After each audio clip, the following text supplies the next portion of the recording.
Marco Rossi looked at his watch. It was exactly 8 o'clock in the evening, the time when he usually poured himself a whiskey and sat down in the chair in front of the fireplace. This ritual hadn't changed in 10 years. 10 years of freedom. 10 years without fear. 10 years since he'd buried his wife, Sofia, in a vacant lot outside of town. His house in suburban Portland looked luxurious but lonely. After Sofia disappeared, he'd sold their old apartment and bought this house. A new place, a new life, no ghosts of the past, no guilt, no memories of the night she'd said she wanted a divorce, and the way his hands had clenched on her throat. The investigation closed after a year with no results. Detective Tomas Bruno continued to stare at him with ill-concealed hatred in rare meetings, but could prove nothing. The body was never found. Marco took a sip of whiskey and closed his eyes. Business was going well. His investment company was thriving. He was a respected man in the community, a generous donor to charity, a role model. No one knew what went on behind the closed doors of his previous marriage. No one knew the truth about how Sofia had died. The doorbell rang abruptly and unexpectedly. Marco opened his eyes. He wasn't expecting anyone. Rare friends always warned of a visit. Must be some courier with a late delivery. He set his glass on the table and went to the door, opened it without looking through the peephole, and the world stopped. Sofia stood on the doorstep. His wife, Sofia, the woman he'd killed 10 years ago. Marco felt the blood drain from his face. His legs felt woozy. His head rattled as if someone had turned up the white noise at full volume. "Hi, Marco," she said in Sofia's voice, the same voice he'd had nightmares about. "What took you so long to open up?" She stood on his doorstep just as she had been the day she died.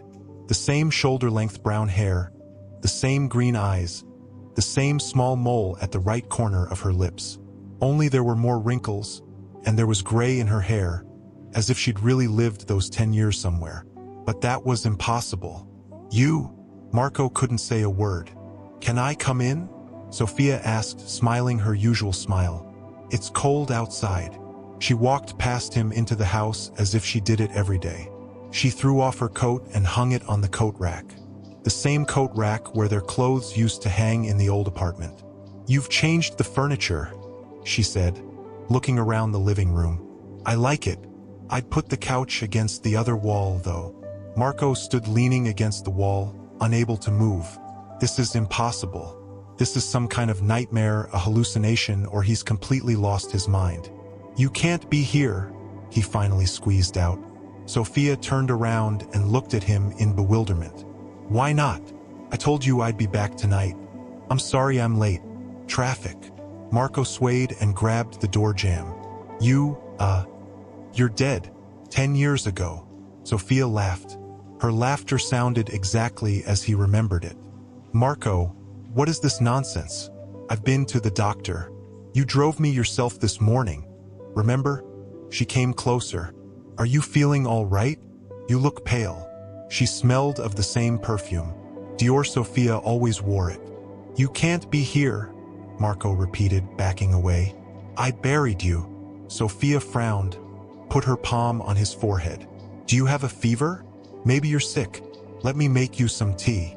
She turned and walked to the kitchen as if she knew exactly where she was in this new house. Marco followed her slowly, feeling his heart pounding in his chest. "This is a dream," he thought. "I'm going to wake up now." But he didn't wake up. Sofia opened the cupboard, took out the cups exactly where they stood, turned on the kettle and turned to him. "Marco, you seem strange today. Did something happen at work?" Marco stared at her, not believing his eyes. He remembered that night exactly. He remembered her telling him she was leaving him, how they'd argued, how his hands had clenched around her throat, how the light had gone out in her eyes, how he wrapped her body in a rug and drove her out of town, how he dug her grave in the frozen ground. "You can't be here," he said for the third time, feeling nausea coming up his throat. Sofia walked over to him and took his hand. Her palm was warm, alive. "Marco, you're scaring me. Should we call a doctor?" He yanked his hand away and backed up against the wall. "Who are you?" he asked, panic rising inside him. "You can't be Sofia."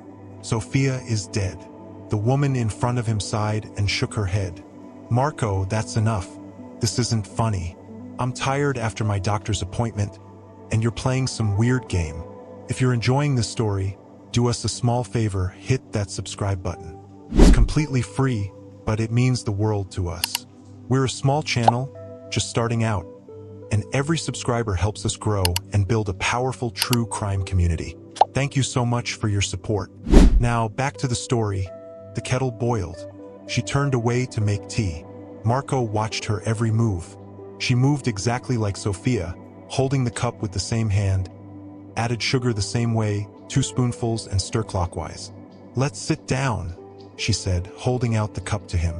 You're clearly not yourself. Marco took the cup. The hot porcelain burned his fingers, and the sensation convinced him that he was awake. Everything was happening. How is this possible? He whispered. What is it? She asked, sitting down at the table. Marco, you're scaring me. What's wrong? He set the cup on the table without taking a sip. It's been 10 years, he said. It's the year 2025 now. It was her turn to look surprised, but it lasted only a moment. She smiled with slight concern.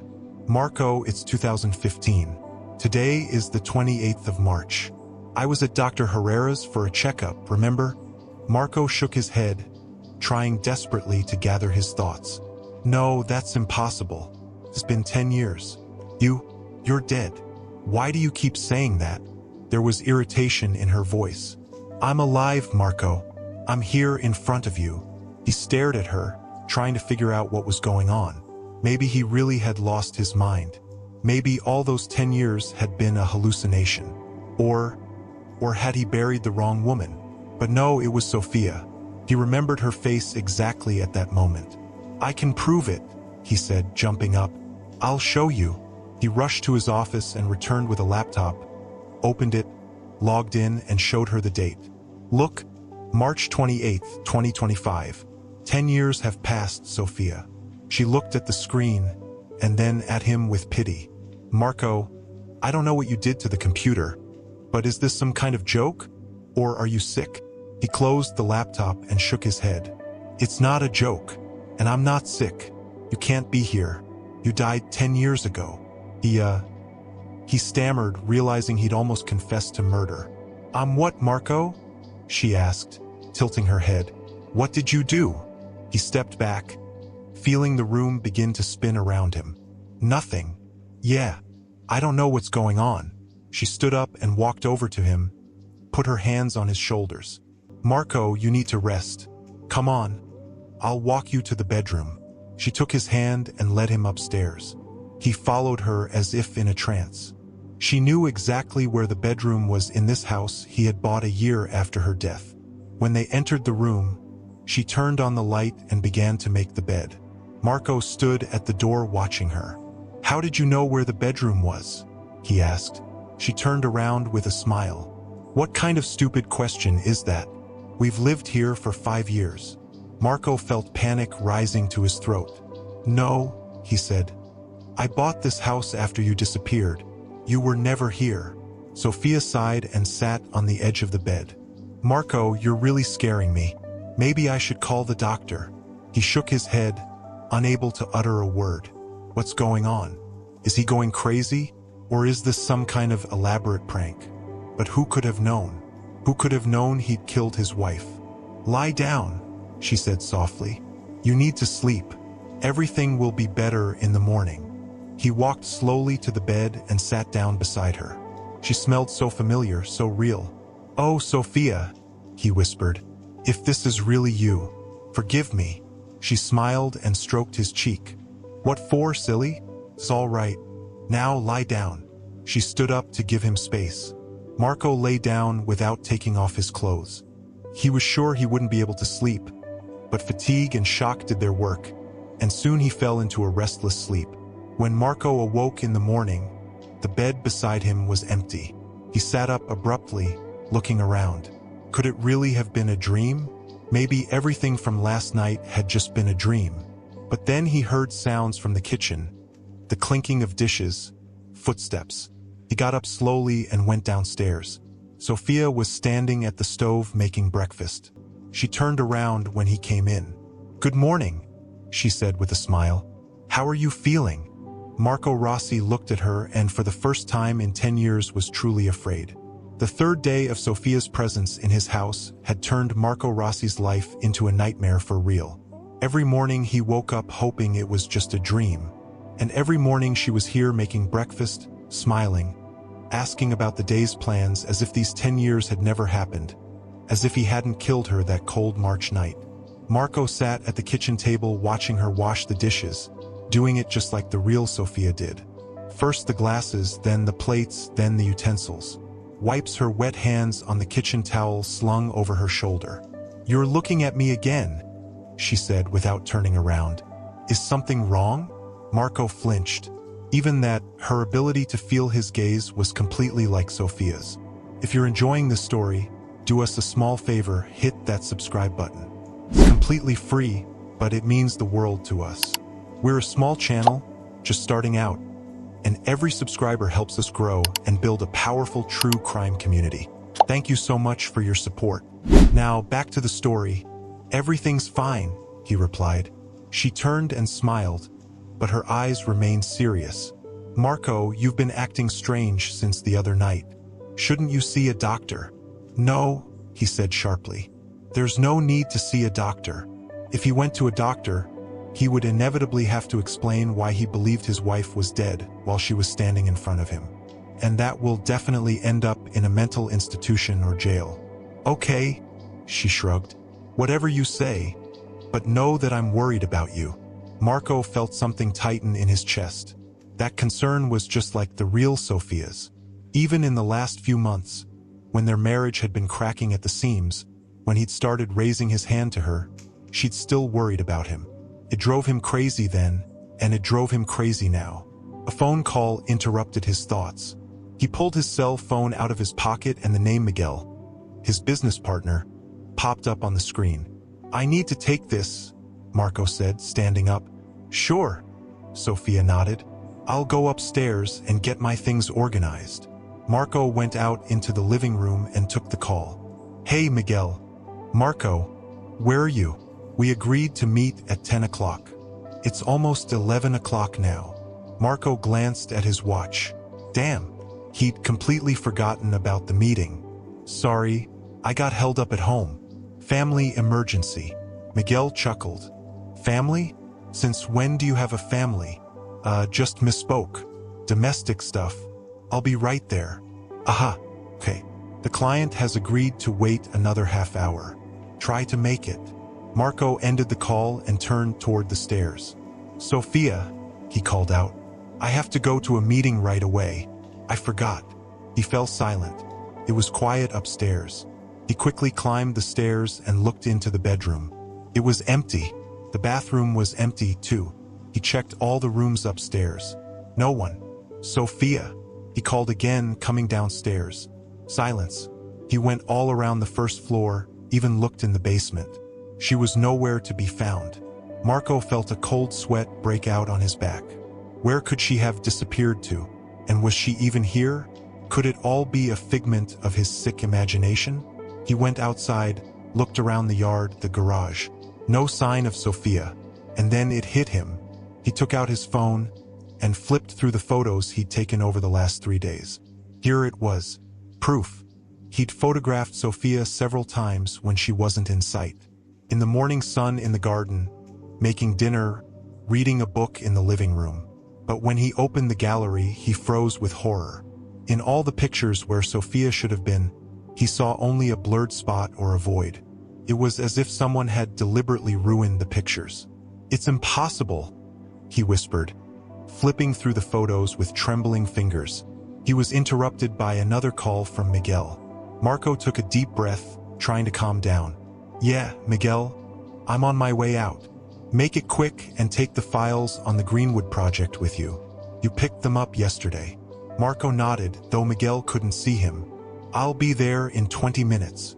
He went back into the house, grabbed the file folder from the office, and headed for the exit. Maybe it was for the best that Sofia had disappeared. He needed time to think, to make sense of what was going on. Marco spent the entire day as if in a fog. He mechanically performed his work, answered questions, signed documents, but his thoughts kept returning to Sofia, what she'd said at breakfast, the way she'd disappeared, to the ruined photographs. When he finally got home that evening, the house was empty and dark. No sign of Sofia's presence. Marco exhaled a sigh of relief. Maybe it was over. Maybe it really was just a nervous breakdown, a hallucination brought on by stress and guilt. He poured himself a whiskey and sat in the chair in front of the fireplace. The familiar ritual calmed him down a bit. He took a sip and closed his eyes. Rough day. Marco jumped up, sputtering his whiskey. Sofia stood in the living room doorway, smiling at him. "Where have you been?" he asked, trying to hide the tremor in his voice. "Where? At home, of course. Sorting out my things, cleaning up a little. Didn't you notice that the bathroom was cleaner?" Marco shook his head. "I called for you before I left. You were nowhere to be found." Sofia frowned. "You must not have looked hard enough. I was in the dressing room sorting out my winter clothes." She stepped closer. "Marco, what's going on? You keep acting weird." He put the glass on the table and took out his phone. "I want to show you something." He opened the gallery and held out the phone to her. "These are pictures I've taken over the last few days. You should be in them, but you're not. How do you explain that?" Sofia took the phone and started looking at the pictures. If you're enjoying this story, do us a small favor, hit that subscribe button. It's completely free, but it means the world to us. We're a small channel, just starting out, and every subscriber helps us grow and build a powerful true crime community. Thank you so much for your support. Now, back to the story. "Marco, I don't know what you're talking about. Here I am in all the pictures." She handed the phone back to him, and Marco was amazed to see that Sofia was now clearly visible in the pictures, exactly where he'd photographed her. No blurs, no voids. It's impossible," he whispered. "I remember exactly that there were only blurs." Sofia gently placed her hand on his shoulder. "Marco, please talk to me. What's going on? You're scaring me." He looked at her, so real, so alive, and suddenly felt an urgent need to make sure she was real. He pulled her sharply to him and hugged her tightly, almost to the point of pain. She was warm, real, alive. "I'm sorry," he whispered, letting her go. "I don't know what came over me." Sofia looked at him carefully. "It's all right. Just talk to me if something's wrong." She kissed him on the cheek and went into the kitchen. Marco remained seated, still feeling the warmth of her touch. Could this be the real Sofia? Maybe he hadn't killed her that night after all. But no, he definitely remembered her breathless body, her lifeless eyes. He remembered digging the grave in the frozen ground, remembered the weight of her body as he lowered her into the hole. He shook his head, pushing the memories away, and followed her into the kitchen. They hardly spoke at dinner. Marco watched her every move, trying to find anything that would give away the deception. But she was a perfect copy of Sofia, from the way she held her fork to the way she tucked her hair behind her right ear. After dinner, they sat down to watch television. Sofia had chosen a movie, the same one they'd watched together the week before she disappeared. Marco felt a chill run down his spine. "Why that particular movie?" he asked, trying to keep his voice casual. "Wasn't that the last movie we saw?" she wondered. "I don't think we ever finished it." Marco nodded silently. They hadn't really finished it because they started fighting, because Sofia had said she was leaving him because he had killed her. During the movie, the doorbell rang. Marco flinched and looked at Sofia. "Are you expecting someone?" he asked. "No." She shook her head. "Are you?" Marco stood up and went to the door. Detective Tomas Bruno stood on the threshold. "Good evening, Mr. Rossi," he said with the same distaste in his voice that Marco remembered from an investigation 10 years ago. "May I come in?" "What are you doing here, detective?" Marco asked, not moving from his spot. "Routine inspection. We periodically visit people connected to unsolved cases." Marco knew that was a lie. In 10 years, Bruno had never once come in for a routine check, but he stepped aside, letting the detective inside. "Please," he said, "only I'm not alone." Bruno walked in and looked around. "Oh yeah? You have company." Marco turned around to the living room. The couch was empty. The movie kept running, but Sofia was nowhere to be seen. "She was here just now," Marco said, feeling the panic rising again. "My friend," Bruno hummed. "Maybe she doesn't want to face the police. Some people get nervous in our presence, especially those with something to hide." "Yeah, I don't see where she could have gone." Marco headed for the stairs. "Sofia," he called, forgetting his caution. Bruno tensed. "Sofia? Did you say Sofia?" Marco froze, realizing his mistake. Yes, that's the name of an acquaintance of mine." "An interesting coincidence," Bruno said, squinting. "Considering the circumstances." Marco felt a cold sweat run down his back. "What can I do for you, detective? I've had a long day, and I'd like to rest." Bruno nodded, but was in no hurry to leave. "Have you noticed anything unusual lately, Mr. Rossi? Strange calls, letters, visitors?" Marco forced himself to look surprised. "No, nothing like that. Why do you ask?" "Just wondering. Sometimes new circumstances appear in old cases." Bruno paused. "You do remember that the case of your wife's disappearance is still open, don't you?" "Of course I remember," Marco replied, trying to keep his composure. "But what could have changed after 10 years? Bruno shrugged. "Stuff happens. People start talking. New witnesses come forward. New evidence comes to light." He glared at Marco. "The bodies are being found." Marco felt his heart skip a beat. "What do you mean you found, Sofia's body?" "No." Bruno shook his head. "Not yet, but we're not stopping looking. And you know what, Mr. Rossi? I believe that sooner or later the truth will come out." With those words, he headed for the exit. "I'll see you around, Mr. Rossi. Give my regards to your, friend Sofia." As the door closed behind the detective, Marco leaned against the wall, feeling his legs refuse to hold him up. He closed his eyes, trying to calm his breathing. Was he gone? Marco flinched and opened his eyes. Sofia was standing on the stairs, looking down at him. "Where have you been?" he asked. "Upstairs," she answered. "I heard the bell ring and decided it was better not to show myself." "Why?" Sofia slowly came down and approached him. "Because I sense something's wrong, Marco. You're acting strange. You say I'm dead. And now the police." She looked him straight in the eye. "What's going on?" If you're enjoying this story, do us a small favor, hit that subscribe button. It's completely free, but it means the world to us. We're a small channel, just starting out, and every subscriber helps us grow and build a powerful true crime community. Thank you so much for your support. Now, back to the story. Marco looked away. "Nothing. It's just a routine check, like he said." "Are you sure?" There was concern in her voice. "Because it seemed to me that I was the one he was looking for." Marco didn't know what to say. He didn't understand what was going on. If it really was Sofia, how could she have survived? And if not, who was this woman? And why would she pretend to be his late wife? "I'm tired," he finally said. "Let's go to bed." Sofia nodded, but there was still worry in her eyes. And during the night, Marco could not sleep. He lay beside Sofia, listening to her steady breathing, and tried to figure out what was real and what was a figment of his imagination. He was sure he had killed his wife, but he was also sure that she was lying next to him now, alive and warm. Careful not to wake her, he got out of bed and went down to the study.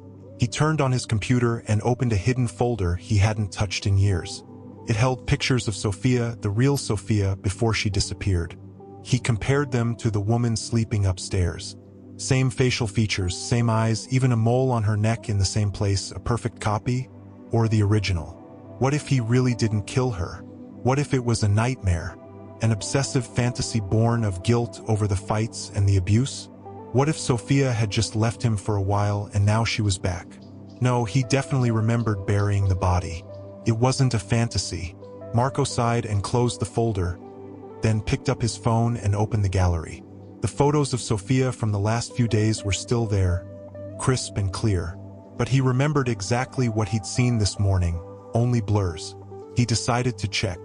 Took a new photo of his computer screen with the old photo of Sofia open and emailed it to himself, then deleted it from his phone. "I'll check in the morning," he thought.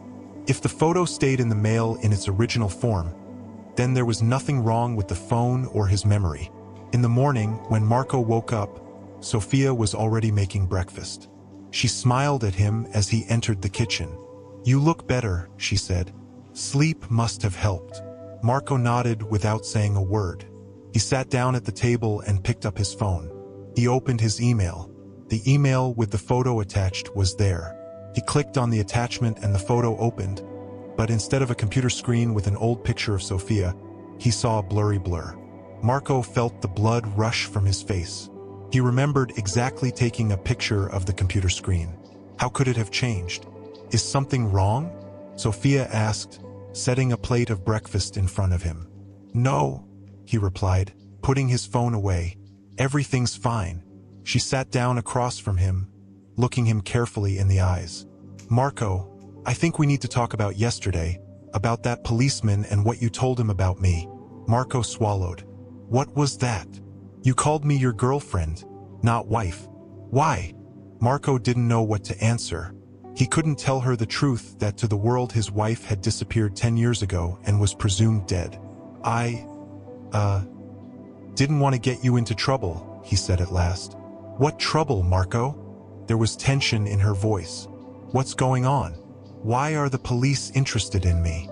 Marco pushed his plate away, his appetite gone. "It's hard to explain." "Try," she said without averting her gaze. At that moment, the doorbell rang. Marco breathed a sigh of relief, saved at least for the time being. "I'll get it," he said, standing up. On the doorstep stood a courier with a package. "Delivery for Marco Rossi," the young man said, holding out a small box and a clipboard for his signature. Marco signed and took the package. He didn't remember ordering anything, but right now he was grateful for any distraction from his conversation with Sofia. When he returned to the kitchen, she was gone again. "Sofia," he called out, looking around. "Where are you?" Silence. Marco walked through the house, looking in every room, but she was nowhere to be found. It was as if she had vanished into thin air the moment the witness appeared. Marco sat down on the couch, holding the unopened package in his hands. Something was definitely wrong here. Real people don't disappear without a trace. Real people don't appear out of nowhere 10 years after they die. He decided he needed to get some hard evidence. He took out his phone and recorded a video message looking directly into the camera. "Today is March 29th, 2025. 3 days ago, a woman appeared on my doorstep claiming to be my wife, Sofia. This is impossible because my wife died 10 years ago. I don't know who this woman is or what she wants, but she looks exactly like Sofia and knows things that only she could know. I'm recording this video to prove to myself that I'm not crazy. If anything happens to me, it's because of her." He saved the video and sent it to his email and copied it to his computer. He would monitor to see if the video changed the same way the pictures changed. Marco didn't realize that at the very moment he was uploading the video to his computer, Chiara was watching him through a hidden camera set up in his office. She smiled as she stared at the laptop screen in her temporary hideout, a secret room in the attic of Marco's house that he didn't even know existed. It was a room Chiara had discovered and set up a month before her appearance, sneaking into the house when the owner was at work. She wasn't smiling like Chiara. She was smiling like Sofia, because even in private, Chiara remained in the character of her friend, so deeply embedded in the role over the years of preparation that the line between her and the real Sofia was sometimes blurred in her own mind. "You're getting nervous, Marco," she whispered. "That's good. Very good." She opened the remote access program she'd secretly installed on Marco's computer the week before and quickly found the video she'd just downloaded, copied it to herself, then opened the program to edit it. In the years of preparing for her revenge, Chiara had learned a lot. She'd studied computer programming, video editing, even the basics of hacking, all for one purpose: to get Marco Rossi to confess to Sofia's murder. Sofia, who saved her life in that dark alley when they were 16. Sofia, who distracted the maniac on her own, giving Chiara a chance to escape. Sofia, who came back into her life after months of rehab, scarred physically but not broken in spirit. And Marco Rossi took her away, killed her, and thought he'd gotten away with it. But Chiara won't let that happen. She'll get him to confess no matter what it costs her. She quickly edited the video, making it blurry with distorted sound. What Marco would see would be like a jammed recording where you couldn't make out a word. Saving the changes, she uploaded the video back to Marco's computer, replacing the original, then leaned back in her chair, looking at the picture of Sofia on the table. "I'm almost there," she said, touching her fingers to the face in the photo. "It's going to break soon. I can feel it." If that left you breathless, hit the like button to show your support. Subscribe to the channel and turn on the notification bell so you don't miss the moment Marco finally breaks, or when Chiara finally gets justice. We're just getting started, and trust me, the truth is darker than you think. See you in my next video.